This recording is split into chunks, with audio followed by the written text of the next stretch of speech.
আগামী দিনে আপনাদের কি পরিণতি হবে এই দায়িত্ব যদি শ্রমিকদের কাছে দিয়ে দেন তাহলে আন্দাজ করতে পারেন এখনো পর্যন্ত অস্তিত্ব এই বাংলাদেশে আপনাদের আছে। এই বাংলাদেশের শ্রমিকদেরকে হয়রানি করে তার কোনো অস্তিত্ব বাংলাদেশের শ্রমিকরা রাখবে না। বন্ধুগণ, সেই সন্ত্রাস মস্তানদের প্রতি হুঁশিয়ারি করে দিয়ে মালিকদের প্রতি উদাত্ত আহ্বান জানাতে চাই, আজকে পর্যন্ত আপনাদের সময় আছে।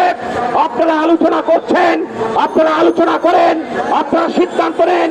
সিদ্ধান্ত নিয়ে অনতি বিলম্বে আলোচনা করে এই 6 দফার প্রেক্ষিতে কার্যকর পদক্ষেপ নেন, নতুবা শুধু এই সেক্টর নয়, সিদ্দিক বাজার নয়, আলুর বাজার নয়, সমগ্র ঢাকা অঞ্চলের লোকাল গার্মেন্টসের শ্রমিকরা, পর্যায়ক্রমে তৈরি পোশাক শিল্পের শ্রমিকরা, কটন টেক্সটাইল শ্রমিকরা এবং বাংলাদেশের সমস্ত দর্জি শ্রমিকরা মাঠে নামবে।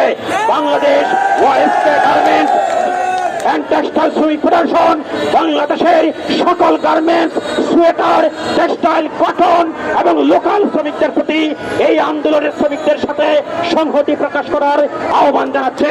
সংগ্রামী সাথী বন্ধুগণ, আজকে আমাদের সংক্ষিপ্ত সমাবেশ